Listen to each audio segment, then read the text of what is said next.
Good morning, everyone. Welcome to today's webinar. Today is August 27th.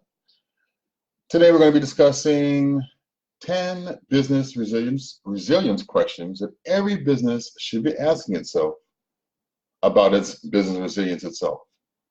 Without any further ado, let's go ahead and get started. A little bit about me. My name is Michael Bowers. I'm the Senior Solutions Specialist here at CAM Business Solutions. We're based in Los Angeles.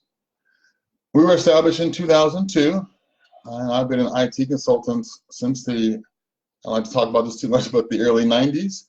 I've been doing this since well before Windows 1995. Last job I had was the Director of IT for Nadell Architects. That was in 2001. Before that, did all kinds of consulting for many different environments, from banks to car dealerships to all kinds of businesses, small and large. And so over that time, my specialty has become security, operations, backup and recovery, as well as just networking for all of our clients. And so I've got a lot of experience in dealing with the operations of a company and keeping them up and running. It's something that I've been very passionate about for quite a while. And if you've followed any of my messaging on LinkedIn, you'll see that I'm always talking about resilience in one form or another, making sure that our clients are always up and running. And if anything ever happens, they can get up and running after that event. So today's webinar is on business resilience. I get this question a lot. What is business resilience? Well, business resilience is the ability to prepare for, respond to, and recover from just about any disaster it may face. We've had clients have fires, floods, electrical damage. The ability to recover from that is so important that it may even cost you your business, at least clients. So it helps our organization protect against the countless threats that can cripple its operations and limit the severity of any incident. That really means just making sure that if something happens, it doesn't take down the company, it doesn't cause too much damage. It could be productivity, it could be sales, whatever it is. The point of business resilience is making sure that you can be ready for whatever might come about. The next thing would be cyber resilience. Is something that's really important nowadays because the cyber world is everywhere. Between the dark web and those looking to do spear phishing attacks and just malware or people just wanting to steal your data, you got to protect your environment. So being able to recover from anything is super important nowadays, because it's not just a matter of if you're going to get an attack, it's more like when. As a matter of fact, we just had a client last week who took on another business that they purchased. This is down in Texas, and they had a ransomware attack on their server. Now, fortunately, it didn't cross over the VPN because we don't have a networked VPN there, just a software VPN, and that server was not on the VPN. But that kind of a thing where they just took on this new company, they could have received the ransomware through that network. And so even though we have our client backed up locally as well as to Azure, resilience is about making sure you can recover from that. And that means just focus your efforts on keeping people out of your network. That means cybersecurity, so that anything that they try to do, they can't get in, they can't see stuff. So understanding that is important. And so before I go any further, I want to play a quick video on business continuity and what that means for companies, and giving a few examples of what can happen. So it's only 1 minute. Let's take a look.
Now, I'm in no way suggesting that you guys are dummies, but we do get a lot of questions about the continuity and what can happen, and we're always surprised whenever we see something happen to one of our clients, because it's, a lot of times it's data loss or some kind of a cyber attack. But when it's a fire, a flood, especially with something like a neighbor that has an issue, you never know. And being able to recover from that is super important. So the first question we have is, well, how do you guys feel about your company's current posture when it comes to dealing with your business resilience? Do you have plans in place? Have you thought about the different things that can happen? We have one client that's near an airport. We were discussing resilience for them. We said, listen, what if a plane veers off and, God forbid, crashes into your building, or at least make it so that you can't get to the building? How do you feel about that? What are you going to do about that? So these are things to consider when you're considering your current risk posture, because it could be environmental, it could be what's going on in the industry, it could be geography, it could be in an area that it could get an earthquake. Right now, we just had earthquakes in California, and a lot of people were affected. And the thing about it is sometimes the company can be affected, but not the employees. And if the rest of the world is going on, you got to still provide your customers with their services, whatever they may be, products, customer service. So how do you feel about your current risk posture? The next question would be, what would you do if there was a flood, fire, cyber attack, or any other kind of attack at your office? What would you guys do? Would you look to each other? Do you have policies in place? Would you contact a particular vendor? Sometimes things like accounting, HR, there's so many operations that would come up that you wouldn't realize until you're standing outside the building looking at this fire and saying, well, what are we going to do now? And this is a question that folks deal with typically after the fact, which can cost you a ton of money. The next question is, do we have an accurate inventory of all of our data locations? Now, what this really means is you have so many employees who are working all over the place, and some of you have got multiple locations. Maybe you've got salespeople who travel, or you use consultants, or people just working from home. Well, where is that data being stored? Is it on everyone's individual computers? Are they accessing it from a single cloud source? Do you have multiple cloud sources? Where is your data? You need to know where your data is in case something happens. You want to know if it's been backed up. Also, if you have somebody who's working on something critical and they're spending hours, dozens of tens of hundreds of hours on a project, and they have the most current version, if that gets lost, it's more than a file. I'm talking about man hours that are put into creating that project, and now it's lost. So knowing where all of your data is so important. Laptops get stolen all the time. People can get ransomware because they let their kids on their computers, and next thing you know, your files are being stuck on their machines. So making sure that you know where all your data is so you can at least protect it is super, super important. Question number 4. What's our cybersecurity strategy, and how would it detect the threats that we keep hearing about? As I mentioned, you got spam, you got phishing attacks. We just saw a bunch of folks arrested in Los Angeles last week. A ring of people, and we always expect the Nigerian prince to be, well, in Nigeria, or at least not in the United States, but there are a bunch of them right here in Los Angeles running the phishing attacks. And I'm gonna tell you right now, I'm always surprised when I see anyone fall for the phishing attack, because it seems like it'd be something that you'd have to triple check. But the thing about phishing attacks is they hijack emails and then go back and forth on that person's behalf. I've seen it happen at least 10 times. And even it tried to happen to us at one time, where I literally walked out the office. Victoria says, we were on our way across the street to meet with a client, and she gets an email saying that you just asked me to send $18,000 somewhere. I'm like, no. But she was able to give me a call knowing that, because she knows all the bills and what's due. She knew that we didn't need to pay anybody no $18,000. So there was nothing we were buying that required that. So she made the phone call. But oftentimes, that doesn't happen. So does your cybersecurity prevent that? You have firewalls that will identify these types of threats as they come in, because a lot of times their signatures and their emails are identified. And if your malware protection or your AV protection is aware of that, meaning that they are constantly staying updated, then they will be able to protect you. So hardware, software, and then training your employees. This is how you keep people to be aware of. And as I just mentioned with Victoria, got this notification or email to send $18,000 with all this information.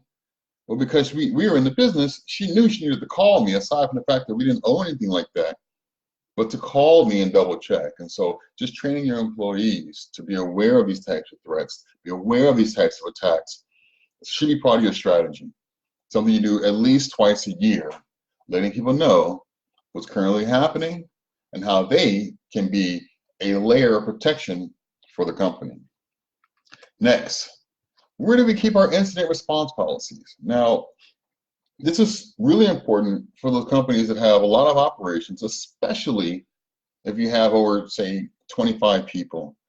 When you have to shut down or relocate or redirect resources, it could be your customer service calls. It could be, how do we get the server up and running? It might be, where do we route the internal calls? There's a lot of things that can come up. And if everyone's trying to figure it out on their own, that's where the mess starts. Because everyone's got their own philosophies and their own ways of dealing with things, which could be sweep under the rug, or it could be go spend as much money as possible. So when you can think about these things ahead of time, create policies, put them in place, make sure the people who know about them know what to do in case something happens. You can minimize your costs, you can reduce your downtime, and increase your chances of getting out of this event without it costing the company more than it should be. Super important. And you want to make sure you keep those kind of policies where multiple people can find them, both in physical form and in digital form. Super, super, super important. Question number 6. Where do we keep what solutions and vendors are needed to fulfill our responsibilities to our clients? Now, this means things like, if you are a service provider of any kind of a service or product, and something were to happen to the company or even happen to them, do you have a backup plan? Do you have another way to fulfill that responsibility? It could be deliverables, it could be customer service. What are you doing to make sure that you can fulfill these things in the event of a fire? You can have a fire in your main facility, but if you're taking all your customer support calls at your office, there's a fire, and maybe just cause you to be down for a few days because of water damage, but your customers are calling in, you need to have a plan. What are you going to do? You reroute those calls. So contacting your vendors and knowing what their options are, really valuable. Additional, if you have a fire and your vendors are delivering, well, where are you going to have them delivered to now? They can't deliver them to your place. Again, thinking about these things ahead of time, before they blow up in your face, is what's going to minimize the impact of any kind of an incident for any company out there. Thinking about these things, what you need to run your business, whether it be products, it could be services, think about them before the proverbial poop hits the fan. Trust me. Next, what's the focus of our backups? Are we just running copies? Do we have all of our current data, as I mentioned earlier? Is it about how fast you can get back up? Is it about how current your backups are? These are things that you should be thinking about. If I can tell you how many times we've walked into an environment and they're saying, oh yeah, so we had an issue, we got backups. I'm like, wonderful. They point us to the backups. Don't let it be tapes, because tapes are notorious for failing, and you'd be surprised how many people still use tapes. But we've seen clients where they're backing up a directory, but the software, during an update, either they move the location of the store, of the data file. We've seen templates or forms that were in a whole different location. And so that when we actually restore the core data, all the real important things that make that core data relevant were never backed up, especially when you have multiple people creating custom templates to be used in the future, and they're sharing them throughout the organization. If those aren't getting backed up, then what good is the data? And so just making sure that you have all of that stuff audited, that you know it needs to be backed up. Same thing if your data's out on remote and traveling users' machines. Are they being backed up? Are they being backed up individually? Are they being synchronized with the servers and then they're getting backed up? And also thinking about how fast you can be up and running is valuable, because if you're down for 2-3 days because you're waiting for a new server, or we've seen for one of our clients, their backup solution, they actually went with a consumer backup of Carbonite. They had a ransomware attack. We were just starting to take service to them. When we went to go recover that data, it took 3 days. 3 days to download their data from Carbonite. And the funny thing was, we tried it at multiple locations, just trying to figure out if it was a download speed, but it was their upload speed. It just wasn't fast enough for the amount of data that they had to recover. And so when we did that, it took them 3 days to get back up and running. And this happened on a Monday morning. So you can just imagine what Tuesday and Wednesday and Thursday, they were stressing. They were calling us, where is the data? Because we had it coming back from our office, which was faster than their local office, and it was still taking that long. So understanding the focus of your backups. Are they just making copies of stuff? Because things like databases need to have a special agent oftentimes to shut down the database, create a snapshot, and then restart it up. If you just have this standard Dropbox or just a copy of your backups, but they don't back up all the core information, and you go to retrieve that, it's going to be worthless. So next up, I want to put another video for you guys that goes into business continuity planning. This is only a little bit over a minute. We'll take a look at it, and then we'll give you some examples of how your business can be impacted during an outage. Let's take a look.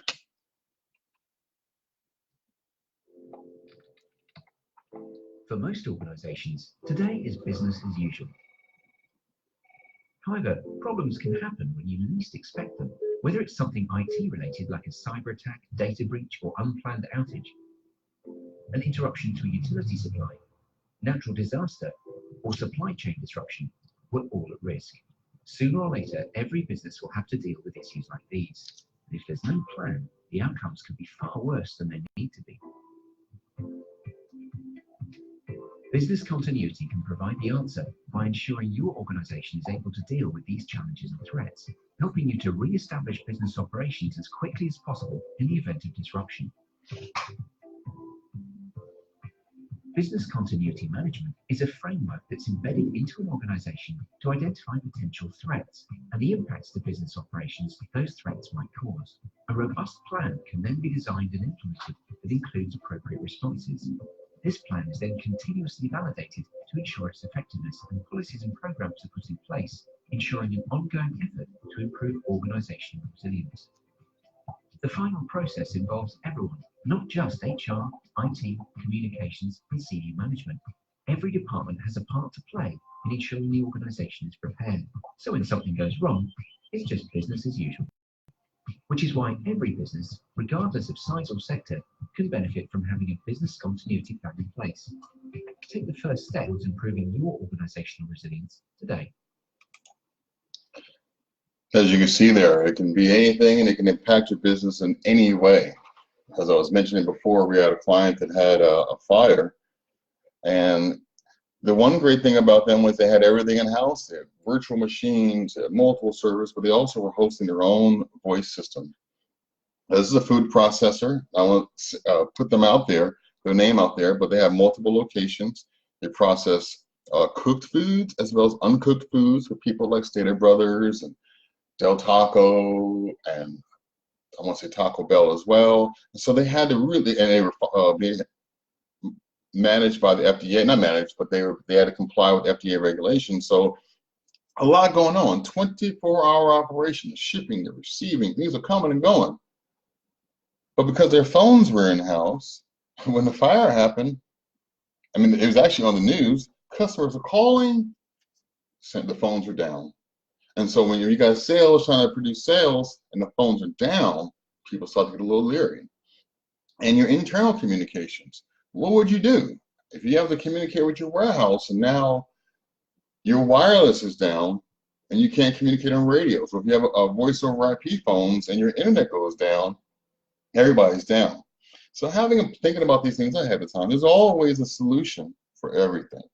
And for just to let you know what we did with that particular client, because their phones were in-house, we were able to contact the vendor to have the calls rerouted to a single phone, which had a voicemail, and the receptionist was able to at least answer and let customers know. But they didn't know that until we came in there and started asking these questions to say, well, who are you getting your phone number from? And going back to them and say, can you reroute it temporarily to this here? Took a little while to get done, but it got done while we were able to break down their phone server, pack it, and ship it to the new facility. Not to mention, we had the HR department and the accounting department. When we had to move them to a temporary office because the facility had burnt down, getting the phones into there was a real issue because we couldn't get internet right away because it was a brand new location, brand new service, and even by paying triple the amount to get things rushed, it still took 3 weeks to get internet. And we were trying to piggyback with the neighbors, but it wouldn't happen. What we did end up doing, though, was we used our hotspot at their office so they can get online and start to send and receive phone calls, process their payroll, and see who owed them, and they can invoice people.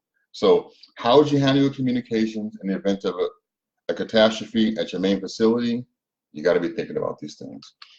And the last question, who's responsible for managing our threat exposure? Now, these are questions that typically the CFO or the CEO will ask. Sometimes the GM will ask because they're getting complaints or they're starting to see what's going out on the floor and they realize that something needs to be done. But who's supposed to be managing this? As I mentioned before, most of the times we deal with the CFOs because, well, they understand that if we're down, it's going to cost us X amount of dollars an hour, a day. They understand the impact. Of course, CEOs and owners know that, listen, I know that we have to have something in place, but everyone typically looks to each other or they expect IT to just do it. I'm going to tell you right now, IT will not just do everything automatically, especially since most companies just focus on the technology and not the business. They're not worried about your phones. They're not worried about those things. So you need to find someone who can consider those things for you so you're not left out in the open like that. So just knowing who is responsible for managing threats for the company, super valuable. So in summary, while there's no way for a company to truly predict for every disaster it will face, having these policies in place will soften that blow. As the video said, you can have something happen, but if you know what to do, it's business as usual. It may be down for a day, a half a day, but if you know and you have a plan, that impact can be minimal. Because risk is something that businesses are exposed to every day, whether it's humans, it's cyber, it's environmental. There are threats everywhere.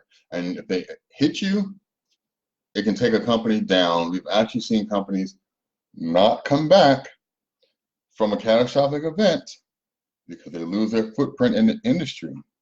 2-3 days, and customers have to go someplace else. They may not be able to come back to you. And you may have a contract with them, but if you're not able to fulfill your obligation to them, well, they have to make a move, and that's just in their best interest. So the benefits of a good risk management plan and addressing these things should be the first thing you're doing.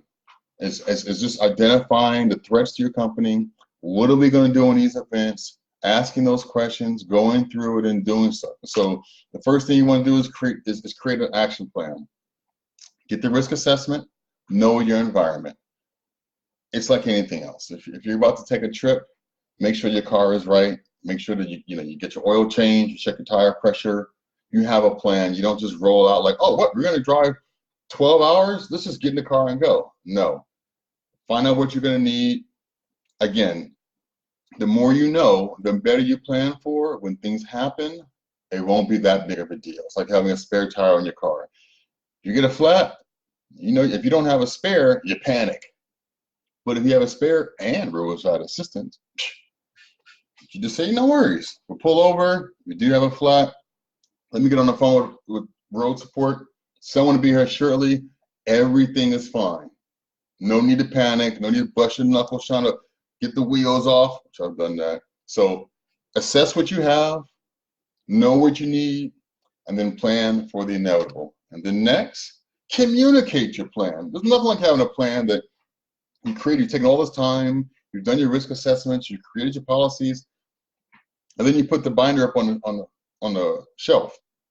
Or you say, okay, thanks guys, and then you don't articulate it to your staff.